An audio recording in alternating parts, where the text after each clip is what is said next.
Subscribe to our YouTube channel for in-depth interviews of India Inc. and press the bell icon so that you do not miss our updates.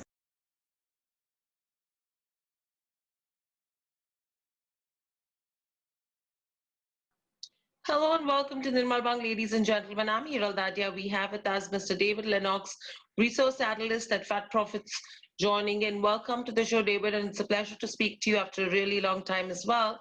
My first question coming to you right now is with what's happening with regards to the markets as a whole, the kind of impact we are seeing on the back of COVID-19 and the kind of impact that we've seen on the equity markets as well is clearly having a bearing on the commodities as well. What's the sense that you pick up? Well, look, there's no doubt about it. When you have a look at what's happening, firstly, more broadly in the equity markets, we have in fact seen quite a strong rally in the very big tech stocks inside the Dow Jones, especially, and that's caused the whole of the US market to actually lift. Just recently, however, we did see those tech stocks take somewhat of a breather, especially as the market started to think that perhaps we were starting to move towards coming outside of the COVID-19 impacts that we've seen over the course of the early part of this year. So once that happened, we did see the equity markets, especially right around the world, correct quite quickly. So at the moment, we're believing that we've probably seen the bottom of the correction in the equity markets, primarily because we are well aware that there's still further stimulatory packages that are to come along. And with those packages, we know if they're correctly targeted, they certainly do bring the equity markets into play. As for the commodity space, a little bit like the equities market, as we've seen the stimulatory packages coming into play, they've certainly been a strong tailwind for the commodity sector, primarily because they do two things. We've seen the US dollar weaken on the fact that there are more US dollars being pushed into the system, and that's caused really a strong tailwind for commodities. And of course, there's going to be an increase in consumption as these programs are rippled out into the communities, and we see infrastructure spending certainly get underway. Absolutely. So that's something that all of us are looking at as well. But David, now, with what's happening is majority of the economies globally have printed so much money and there has been so much liquidity, especially in Europe as well as US, that somewhere is now going to have a bearing with regards to what happens with their individual currencies as well. What's the sense that you pick up, especially with regards to where the US dollar goes from here on? Because that is something which will have a bearing on how crude as well as bullion reacts from here on. Oh, look, yes, there's no doubt about it. Over the course of most of last year, we saw the US dollar actually rising, and that did cause considerable pain for the commodity sector broadly, because as the US dollar rises, there is an inverse relationship between that event and what happens with commodity prices. And that, of course, we saw commodity prices fall. This year, we've actually seen the US dollar pull back, and that is primarily on the concern, as you've already mentioned. These stimulatory programs that we've been seeing over the course of this year have actually gone directly into the US money supply, which means that they're putting notes into the hands of their workforce. And what that's doing is it's expanding their M2, more money, more notes in the system, and that's really causing the US dollar to weaken, and that's what we've seen happen. The US dollar index did peak at around 96 for this year, and it's now trading down in the 94 regions. So we haven't seen a significant fall, but compared to last year, we've certainly seen it weaken off. Right. So from here on, if you see the way the dollar index has been rising, in between where we did see some bit of weakness that did come in, everyone was of the opinion that there is a possibility that the dollar index could break levels of 90.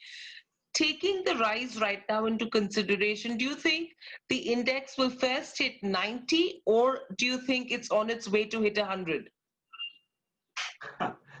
Look, one would suspect that we've actually got a forecast towards the end of this year of between 90 and 92. So we're calling for the index from here to continue to fall. That will only occur if we do see further stimulatory packages coming into the market. and those packages are directed towards the US workforce or they're unemployed, that again is going to stimulate that M2 money, and that's going to weaken the US dollar because there is going to be that additional funds flow coming in. However, just in recent times, we've seen the investors getting somewhat skittish about all the other currencies, all of the peers against the US dollar. And of course, when that happens, we've seen that rush of investors back towards the US dollar as a safe haven currency. That's what we're seeing at the moment. That's why we've seen the halt in the decline of the US index till now. And that rise is caused primarily because investors are just looking for somewhere safe to park their cash. And when they do that, it's unfortunately in the US dollar. They're just leaving every other currency alone. They're leaving gold alone. And at this stage, it's the US dollar. We saw that impact all of last year, and it does raise its head every now and then over the course of certainly the last couple of weeks. Right. So do you think that the recent dollar strength that we have been witnessing has been mainly fueled by the US election uncertainties? Oh no, certainly there's going to be a lot of uncertainty around the upcoming election. Primarily, we've got two very different characters running for president. So whichever one wins, we may see, if Trump certainly stays in power, then we will see a continuation of the markets as we know them. So we've just got to watch to see what happens there.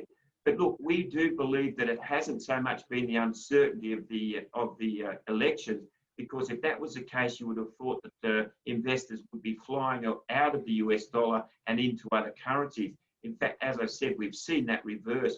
They're flying out of other currencies and coming into the US dollar. So that's primarily because the US dollar is just seen as that safe haven currency. Why, I'm not sure, because when you have a look at all the metrics behind the US dollar, they are starting to look quite terrible. So at this point in time, one would suggest that it's the better of all the currency evils. Right. So taking the currency into consideration, what's the view that you pick up with regards to crude right now? Because a whole lot of factors that have been playing against crude, and protracted demand does continue to be one of the key concerns. What's your view on the same? Well, look, certainly if you have a look at the crude markets, every time we've seen some concern on demand raise its head, and we certainly did see that not that long ago, we've seen the oil prices react accordingly to the downside. However, at this stage, we haven't really seen the impact that we perhaps saw back in March when we did see crude demand really fall away as countries went into lockdown. At this point in time, we haven't seen that occur. Yes, there are patches here and there where we've seen lockdowns coming back in, but more broadly, the markets remained quite sound in terms of demand. So if that continues to be the case, then really it's going to be the supply side that we'll look at again. And of course, we're well aware that what's happening on the supply side is that it is being kept in check somewhat, but every now and then the Saudis tend to stick their little head up and say, look, if you don't keep yourselves in order, we're going to do this with our supply. And we know what's happened last time in February when the Saudis stood up and said, we're just going to flood the market with oil. It caused absolute chaos. So the supply side's been a little more circumspect about that. And I think that's certainly keeping some of those rogue nations that are just producing nilly-willy, it's kept some of them or pulling some of them back into line. And certainly OPEC has put that credence out, saying, please toe the line, or perhaps things could get worse in the future. Right. So clearly from here on, if you talk about the latest OPEC meeting as well that was held, we have the next one that is lined up in terms of November. What's the expectation that you have from that front? Well, look, certainly we expect OPEC to continue to try and keep somewhat of a control over its supply side. And that's why we believe the Saudis have come out and indicated from time to time if they're not happy with what they're seeing some of their other country members doing. So we would think that, as I said, supply is going to really be the key going forward. Unless we do have another COVID wave come through, and a serious COVID wave that requires major lockdowns, again, more broadly across the world, then it's going to be the Saudis just keeping OPEC in check. And of course, if you have a look at American production, we've certainly seen it coming off quite considerably. It peaked at somewhere near 12 million barrels of oil a day, and it's dropped by a couple of million barrels down to where it's producing at the moment. Right. So going ahead, how much more production cuts are you expecting? Look, at this stage, we've got an end-of-year price for Brent at between $50 and $55. So we're expecting to see perhaps certainly OPEC to continue to toe the line, and that will keep some form of tension inside the supply chain. But we are looking, in fact, for an improvement on the demand side. So if we do see that lift in demand, we are quite well aware at this stage that the market is very sensitive to any uplift in demand. We've just seen the oil prices, when that happens, we've seen the oil prices start to certainly look a little firmer. So that's what we're looking for as we go into the end of the year. Supply to remain somewhat restrained, and we do expect to see demand continuing to pick up. Right. And taking the virus into consideration, the anticipation is that the demand could continue to remain muted. What is your anticipation? When do you see normalcy in terms of demand returning back with regards to oil? Look, if you have a look at when demand might return to normal, it is at this stage really, I guess, aligned with what happens in terms of a vaccine. We are well aware that basically the broader economies have returned relatively to normal operations. So that means that the use of vehicles and delivery, etc., is now running fairly normal. However, it's the international part of the oil business that is looking somewhat a little more difficult. That's in terms of aircraft and aviation fuels, etc. So we would be expecting to see more normal demand come through when we see the broader economies opening up, and that also includes international travel.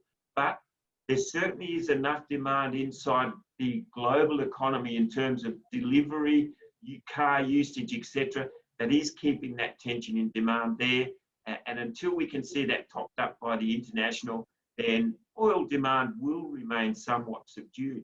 We were looking for about 100 million barrels before COVID was even heard of. But of course, we do think for 2020, it's going to come somewhere south of that number. Right. Overall, with regards to demand, again, China has been ramping up in terms of where oil imports go. Because, again, US elections are nearing. Do you think that's something which could be having an impact? Well, there's no doubt about it. China, if it starts to ramp up on anything, it tends to certainly attract the traders' attention because it is the biggest consumer of just about every commodity. So yes, if we've seen China taking advantage of the weaker oil prices over the course of the last couple of months, and they have been topping up their reserves. And that's not going to continue forever.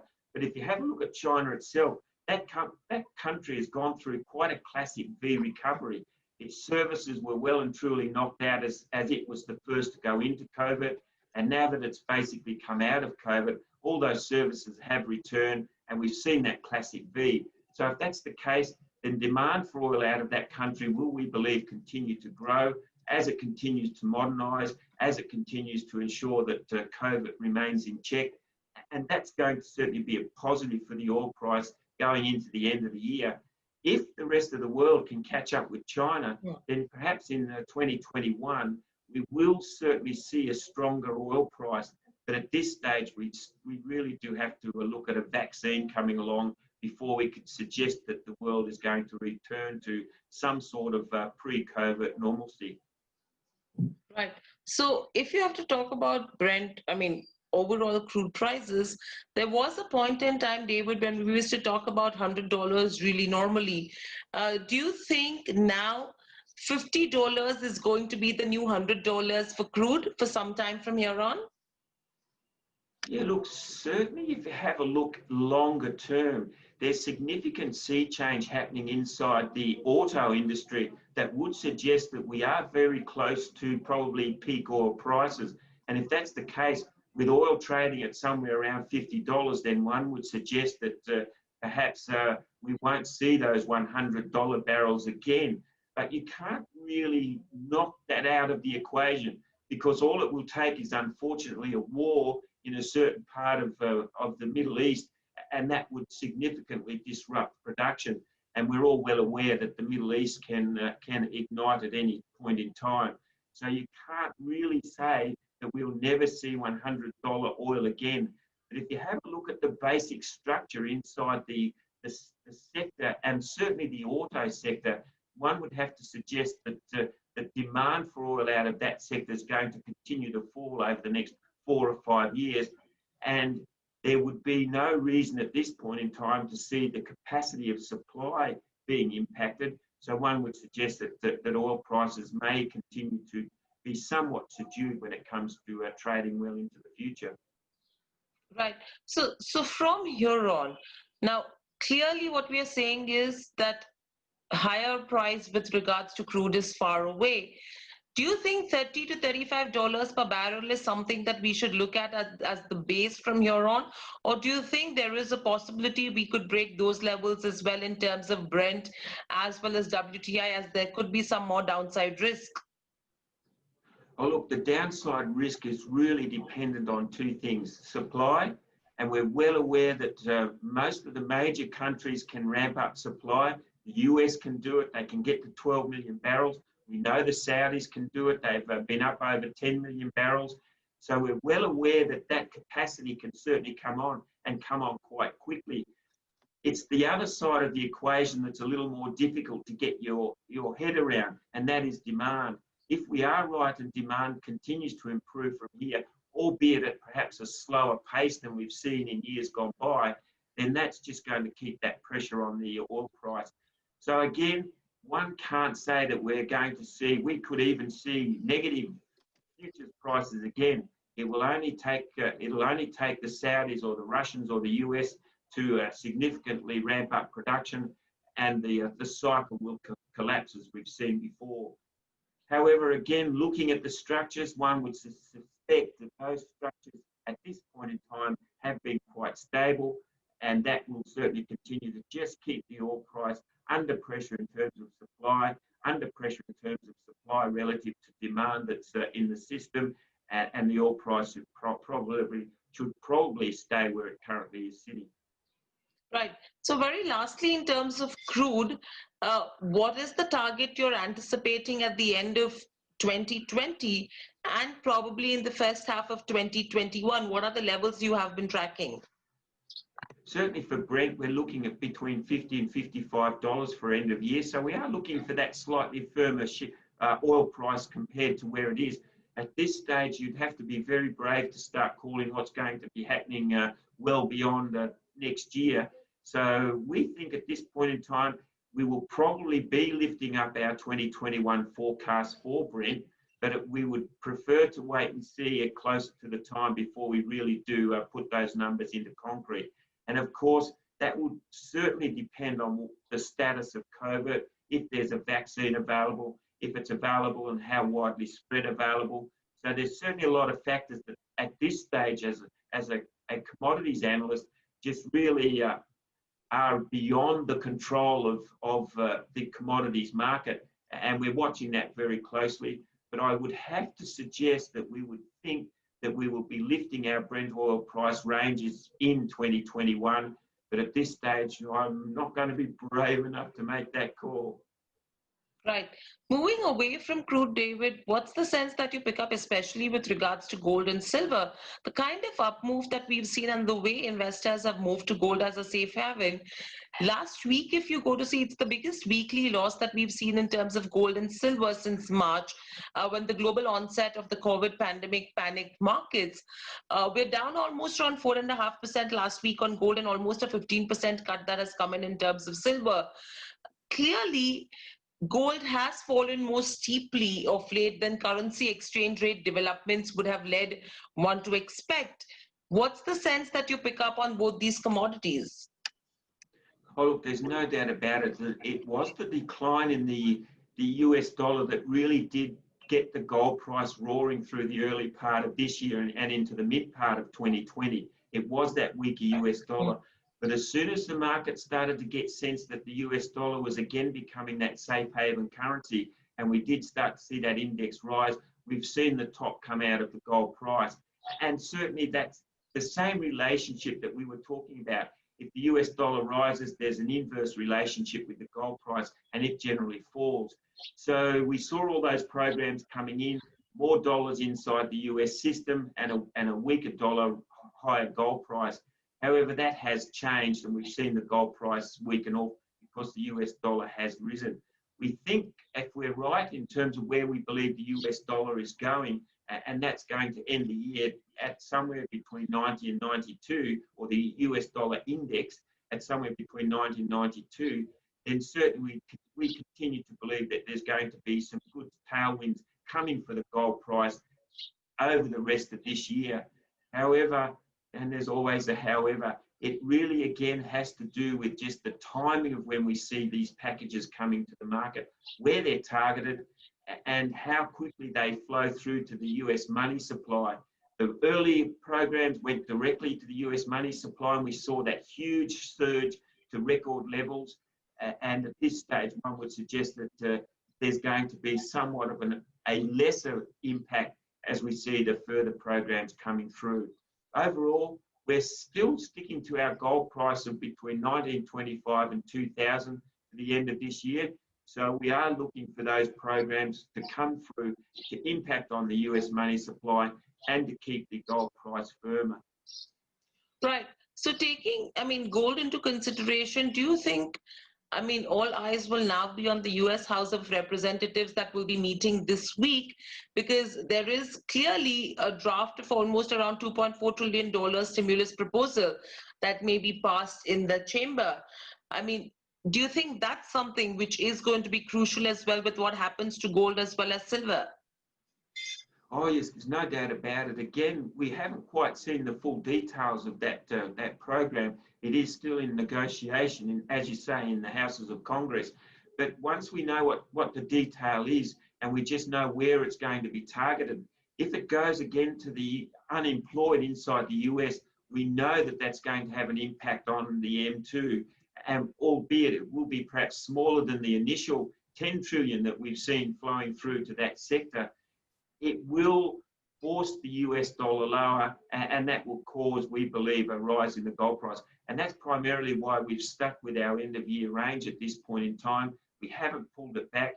We do believe that there is a good possibility those programs are going to be continued to be targeted at the unemployed, and that's just going to keep that pressure on the US dollar index and keep the upside in the gold price. But we've seen the initial run, and we do think that gold has probably topped out for the time being. So a little caution is required.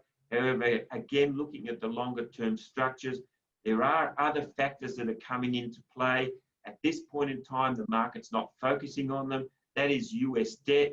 And the other is, with a rise in M2, we generally offset down the track, see a rise in inflation. So if we do see those two factors being focused on, that's going to come into 2021, and that's going to give the gold price next year, we believe, quite a strong tailwind. Firstly, from the debt concerns. Secondly, from the inflationary concerns. And that's, we think, going to be where investors will be looking. Gold is a safe haven from both those two events. But of course, again, it depends on the status of COVID as we move into 2021. Right. And very lastly, David, with the entire phenomenon that's happening around the world with regards to the reactions on bullion, with the reactions on crude, what's the sense that you pick up, especially with regards to base metals, and any top favorites coming in from there as of now, taking the US-China trade wars into consideration as well? Because that's something which constantly keeps adding a lot of volatility to base metals industrials. Oh, yes, there's no doubt about it. That extended trade war did have an impact on the commodity prices. It was a headwind for quite a considerable time, because we weren't sure just how the China economy would withstand the embargoes.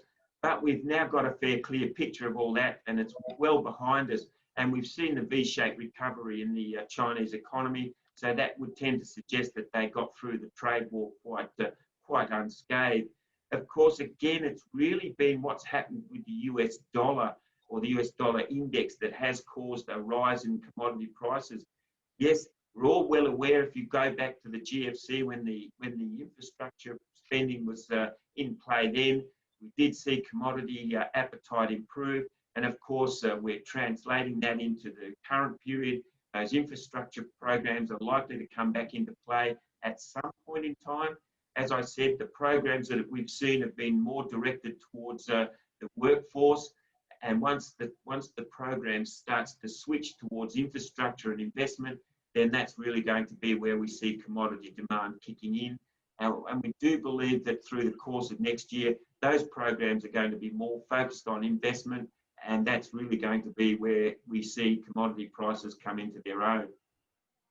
Right. So what would your favorite commodity be right now if you have to advise someone to trade, taking crude, gold, silver, as well as base metals into consideration?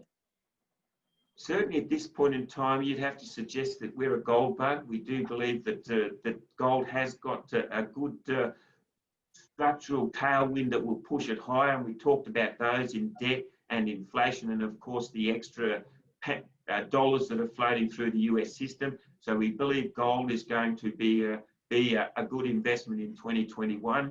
And certainly with that, if gold's going to rise because of that, then there's no doubt about it that the commodities, base metals themselves will also be pushed higher. In terms of looking at a particular base metal, we're very keen on nickel, primarily because, again, if you have a look at the longer term structure and we go back to the auto industry, that's going to impact probably negatively on the oil price, then the auto industry is going to impact, we believe, positively on the nickel price because of you need to have a battery inside of the car, an electric car, to make it run. And in those batteries at this point in time, there's a significant amount of nickel. We do believe that that's really going to keep the demand side of the nickel very firm, and supply at this stage has been relatively comfortable, but we will see an acceleration in demand, and with that demand, supply is just not going to be able to keep up, and that will, we believe, drive nickel into deficit in 2021, and with that we'll continue to see higher nickel prices. Right. So that's the view coming in with regards to where the commodities market as a whole goes. David, thank you so much for joining in. Great insights that we've picked up from you across commodities. But we will see you back soon again from here on as to once we see some bit of more movement happening. Thank you so much and stay safe. I hope you enjoyed the conversation as well. Thank you so much. Thank you, and the same to you.